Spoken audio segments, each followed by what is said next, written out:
Hello everyone. आज हम करेंगे सेक्शन 80 जीजी जो है deduction in respect of rent paid. यानी कि अगर कोई पर्सन रेंट पे करता है किसी प्रॉपर्टी का तो उसका जो वो रेंट पे का डिडक्शन है वो सेक्शन 80 जीजी में क्लेम कर सकते हैं। तो देखिए 80 जीजी को लर्न करने के लिए मैं आपको एक ट्रिक बताती हूँ। अगर तो सिर्फ 80 जी है तो जी से हम याद करेंगे कि वो ग्रांट्स है और ग्रांट्स मतलब डोनेशन, यानी कि 80 जी हमारा डोनेशन का सेक्शन हो जाएगा। बट अगर वो 80 जीजी है तो जीजी से हम याद करेंगे घर घर, यानी कि अगर हम घर के लिए रेंट पे कर रहे हैं तो उसका डिडक्शन हमें 80 जीजी में मिलेगा। तो चलिए अभी सेक्शन को स्टार्ट करते हैं। सबसे पहला टॉपिक कि ये डिडक्शन अवेलेबल किसको होता है। देखिए हमें डिडक्शन तभी मिलेगा इस सेक्शन के अंदर जब हम रेंट पे करेंगे रेजिडेंशियल अकोमोडेशन के लिए, यानी कि रहने के लिए। तो क्या कोई कंपनी कभी किसी घर में रहती है? नहीं, वो लोग उस प्रॉपर्टी में बिजनेस करते हैं। तो यानी कि ये डिडक्शन सिर्फ इंडिविजुअल्स को ही मिलेगी क्योंकि वही लोग अपने घर को रेजिडेंशियल के लिए यूज करते हैं। तो अगर इंडिविजुअल किसी भी प्रॉपर्टी को रेजिडेंशियल पर्पस के लिए यूज करता है और उसके लिए वो रेंट पे कर रहा है तो वो डिडक्शन उसको मिलेगा सेक्शन 80 जीजी में। बट अगर वो इंडिविजुअल प्रॉपर्टी को एज अ बिजनेस यूज करता है या एज अ प्रोफेशन के लिए यूज करता है तो फिर उसको ये डिडक्शन नहीं मिलेगा। ठीक है। सेकेंड पॉइंट है कंडीशंस। इस सेक्शन को क्लेम करने के लिए, इस डिडक्शन को क्लेम करने के लिए हमें कुछ कंडीशंस हैं जो फुलफिल करनी है। अगर वो कंडीशंस फुलफिल होंगी तो ही हमें इसमें डिडक्शन मिलेगा। सबसे फर्स्ट कंडीशन है कि वो जो इंडिविजुअल है या तो वो सेल्फ एम्प्लॉयड हो या फिर वो सैलरीड पर्सन हो। यानी कि अगर आप अपना बिजनेस करते हैं या फिर आपका प्रोफेशन है या फिर अगर आप सैलरीड पर्सन है तो भी आपको ये डिडक्शन मिल जाएगा। सेकंड पॉइंट है कि उस पर्सन को, यानी कि उस इंडिविजुअल को एचआरए नहीं मिलना होना चाहिए किसी भी टाइम प्रीवियस ईयर में। अब देखिए होता क्या है कि अगर हमें एम्प्लॉयर हाउस रेंट अलाउंस पे कर रहा है तो ऑलरेडी हमें अपने एम्प्लॉयर से पैसा मिल रहा है ना, जिसके ऊपर हम ऑलरेडी डिडक्शन क्लेम कर लेंगे सेक्शन 10 क्लॉज 13A में। तो जब मैं वहां पे डिडक्शन क्लेम कर रही हूँ तो फिर मुझे यहाँ पे अगेन उसी रेंट के लिए मुझे डिडक्शन दोबारा से तो नहीं मिलेगा। तो इसीलिए उन्होंने कहा कि या तो अगर आपको एचआरए मिल रहा है तो भैया तुम वहां पे डिडक्शन ले लो, बट अगर एचआरए नहीं मिल रहा तो फिर आप 80 जीजी में डिडक्शन लो। इसीलिए उन्होंने कंडीशन डाला कि एचआरए नहीं मिलना चाहिए आपको। थर्ड कंडीशन है कि इंडिविजुअल जिस एरिया में या तो वो रह रहा है या फिर जिस एरिया में वो ड्यूटीज परफॉर्म कर रहा है, यानी कि जहाँ पे उसकी एम्प्लॉयमेंट है या फिर बिजनेस या प्रोफेशन है, उस एरिया में इंडिविजुअल का खुद का या फिर उसके स्पाउस का या फिर उसके माइनर चाइल्ड का या उस एचयूएफ का जिसका वो मेंबर है, वहां पे उनका कोई रेजिडेंशियल घर नहीं होना चाहिए। अब देखिए होता क्या है, लोग क्या करते हैं कि अपना खुद का घर है उनके पास, मान लेते हैं कि फ्लैट नंबर ए उनका खुद का है, बट फ्लैट नंबर बी में जानबूझ के वो रेंट देते हैं अपने किसी भी अपने नोन पर्सन को और पेपर्स में दिखा देते हैं कि हम तो रेंट पे रहते हैं, हमें डिडक्शन चाहिए। जबकि वो पेमेंट क्या कर रहे हैं, जिस पर्सन को वो दे रहे हैं वो अल्टीमेटली उनको वापस दे रहा है। तो जानबूझ के वो ऐसा दिखाते हैं कि हम लोग अलग से रेंट पे कर रहे हैं, जबकि वो एक्चुअल में रेंट की पेमेंट नहीं होती है, वो सिर्फ ऑन पेपर्स होता है डिडक्शन क्लेम करने के लिए। तो इसीलिए उन्होंने बोला कि अगर आप रेंट पे कर रहे हो तो उसी एरिया के अंदर आपका खुद का या फिर आपके स्पाउस का या फिर आपके माइनर चाइल्ड का घर नहीं होना चाहिए।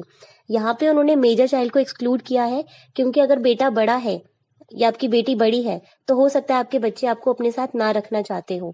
इसीलिए उन्होंने मेजर चाइल्ड को एक्सक्लूड किया है कि हो सकता है बड़े बच्चे जब हो जाते हैं तो अपने पेरेंट्स को अपने साथ रखना नहीं पसंद करते। तो अगर मेजर चाइल्ड है तो उसको एक्सक्लूड किया है, बट माइनर चाइल्ड होगा तो वो मना नहीं करते। तो थर्ड कंडीशन में क्या है कि आपका घर उसी एरिया में नहीं होना चाहिए जहां पे आप किराए पे रह रहे हैं।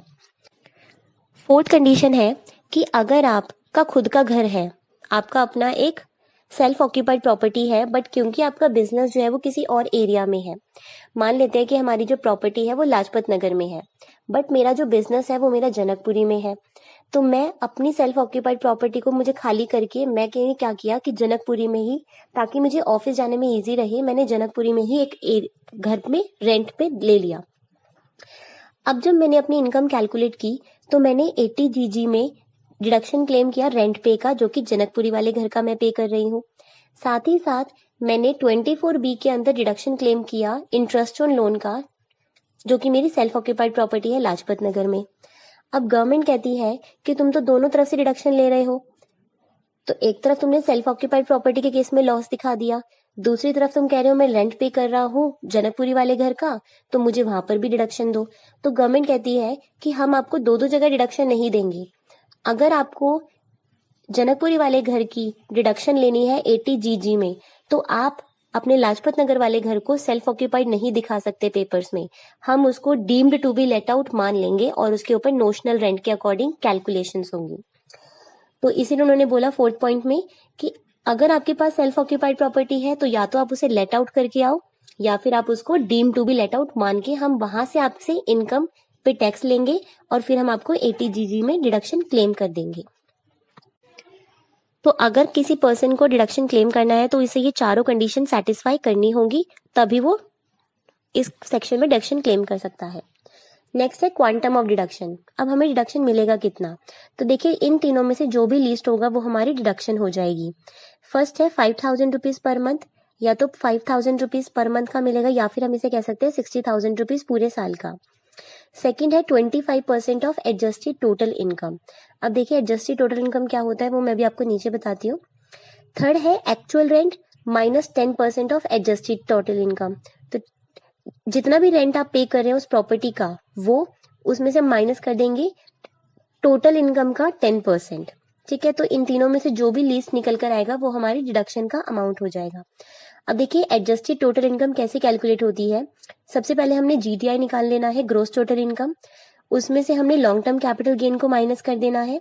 देन हमने शॉर्ट टर्म कैपिटल गेन को माइनस करना है जो हमारा 111A वाला है।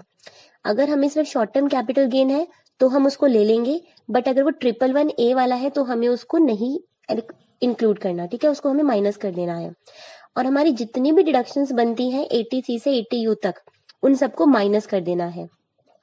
तो इन सबको करने के बाद हमें मिलेगा एडजस्टेड टोटल इनकम। अब देखिए इसको समझने के लिए मैंने एक एग्जाम्पल लिया है। कमल एक पर्सन है जो कि सैलरीड एम्प्लॉय है, जो कि 18,000 रुपीज पर मंथ का रेंट पे कर रहा है। उसके पास इनकम है, सैलरी इनकम आ रही है उसके पास 15 लाख रुपीज की, हाउस प्रॉपर्टी इनकम है 3 लाख रुपीज की, लॉन्ग टर्म कैपिटल गेन है 1 लाख रुपए का, शॉर्ट टर्म कैपिटल गेन है 2 लाख रुपीज का, ये 111A वाला है। और बाकी के जो शॉर्ट टर्म कैपिटल गेन है वो है 3 लाख रुपीज के। और उसकी जो डिडक्शन बनती है 80C plus 80D plus 80U, इन सबको मिला के 2 लाख रुपीज की उसकी डिडक्शन बनती है। तो देखिए हमें कैलकुलेशंस करना है कि उसे 80 जीजी में कितना डिडक्शन मिलेगा। अब हम पहले एडजस्टेड टोटल इनकम कैलकुलेट कर लेते हैं। तो उसके लिए हम सैलरी इनकम को ऐड करेंगे 15 लाख की, हाउस प्रॉपर्टी की इनकम को ऐड करेंगे 3 लाख रुपीज की, 1 लाख रुपए का लॉन्ग टर्म कैपिटल गेन छोड़ देंगे, 2 लाख रुपीज का short term capital gain 111A वाला भी छोड़ देंगे। शॉर्ट टर्म कैपिटल गेन जो है बचा हुआ वो 3 लाख रुपीज ऐड कर लेंगे, और इन सबको टोटल करने के बाद जो आएगा उसमें से डिडक्शन हम क्लेम कर लेंगे 3 लाख रुपीज की। तो हमारी एडजस्टेड टोटल इनकम आती है 18 लाख रुपीज। अब हम अपने डिडक्शन का अमाउंट कैलकुलेट करते हैं। तो देखिए फर्स्ट वन फिक्स है हमारा 60,000 रुपीज पर एनम। सेकेंड था 25% ऑफ एडजस्टेड टोटल इनकम, तो 25% ऑफ 18 लाख कैलकुलेट करेंगे जो आएगा 4,50,000 रुपीज।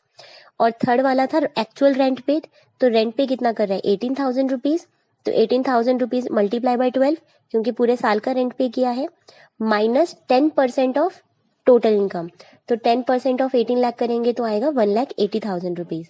तो इसको कैलकुलेशंस के बाद आता है 36,000। तो यानी कि इन सब में से जो सबसे लीस्ट है, जो सबसे कम है, वो हमारा डिडक्शन का अमाउंट हो जाएगा। तो इन सब में से सबसे कम है 36,000 रुपीज, ये हमारा हो जाएगा deduction under section 80 GG 36,000 rupees. I hope आपको आज का लेक्चर पसंद आया होगा। Thank you.